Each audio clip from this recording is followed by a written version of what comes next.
Rectangle में बेटा क्या होती है कि आमने सामने की जो लेंथ होती है वो इक्वल होती है। तो हम फॉर्मूला जो बनता है area of rectangle, area of rectangle, area of rectangle होता है लेंथ इनटू ब्रेथ।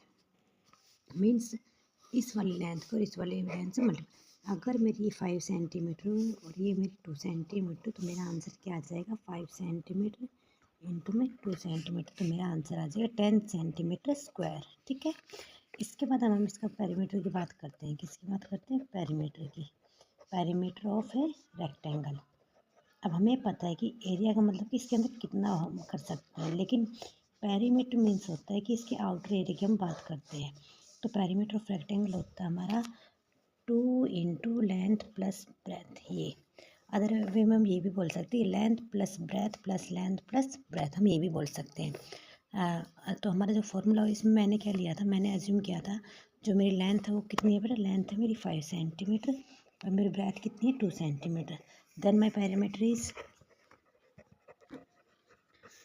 पैरामीटर इस फॉर्मूला में अप्लाई करो बच्चे, 2 इंटू लेंथ प्लस ब्रेथ, तो आपका हो जाएगा 2 इंटू L5 प्लस 2, तो इट मीन्स 14 सेंटीमीटर। अब हम स्क्वायर नहीं बोलेंगे, हम सिर्फ सेंटीमीटर, क्योंकि हम क्या कर रहे थे इसमें ऐड कर रहे थे जो। ठीक है बेटा, अब इसके बाद हम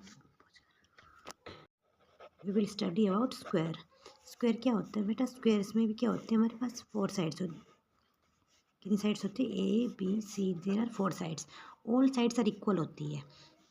it means we can say that the side AB is equal to 5 centimeter, then BC is also 5. So we can say that also 5 centimeter and then 5 centimeter. Then area of a square क्या होता है बच्चे? Area of square बनेगा बेटा मेरा side into side. तो जो मैंने लेंथ कितनी ली थी 5 सेंटीमीटर, 5 इंटू 5, तो मेरा आंसर आ जाएगा 25 सेंटीमीटर स्क्वायर। अब हम इसके पेरीमीटर की बात करते हैं। तो पेरीमीटर ऑफ ए स्क्वायर क्या होता है बच्चे? पेरीमीटर ऑफ स्क्वायर होता है बेटा मेरा 4 इंटू साइड, या in other way we can say that at all sides AB plus BC plus CD plus DA, then also we find out the perimeter of a square. तो हमारा जो है 4 into 5 centimetre, तो मेरा answer है 20 centimetre. That's it. तो बच्चे अब हम ट्राइंगल के बारे में जानेंगे। ट्राइंगल क्या होते हैं? हमें देखो ट्राइंगल से हमें ये पता चलता है कि ट्राई मतलब 3, तो एंगल कोई एंगल बना रहा है इसमें हम क्या कह सकते हैं, जिसकी 3 साइड होती है वो क्या कहती है? ट्राइंगल होती है। उसको हम शेप में कैसे बनाएं? हम ऐसे भी ड्रॉ कर सकते हैं, हम ऐसे भी ड्रॉ कर सकते हैं। ठीक है, तो ये सभी हमारे किस में? ट्राइंगल में शेप में आता है। अब मुझे पता है कि बेटा एरिया ऑफ ट्राइंगल क्या होता है? एरिया ऑफ ट्राइंगल होता है बच्चे half into base into height. बेटा ये मेरा जो है ये मेरा बेस होता है और ये मेरा क्या है, इस पर क्या है, ये मेरी हाइट है। ठीक है, तो ये मेरा फॉर्मूला बनता है area of triangle is equal to half into base into height. अगर मैं इसके पेरीमीटर की बात करती हूँ तो मेरा इसका पेरीमीटर का फॉर्मूला होता है बच्चे, पेरीमीटर ऑफ ट्राइंगल होता है मेरा क्या होता है A plus B plus C, मतलब कि ए एक साइड मेरी ये है, ये ए साइड है, ये बी साइड और सी साइड है।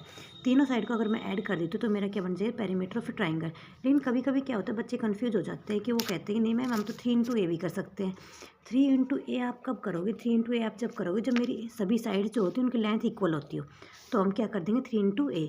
अगर मैंने कहा कि ये 6 सेंटीमीटर है, ये भी 6 सेंटीमीटर, ये भी 6 सेंटीमीटर, तो हम अपने ये वाला फॉर्मूला अप्लाई कर दें, 3 इंटू 6 कर देंगे तो आ जाएगा हमारा 18 सेंटीमीटर।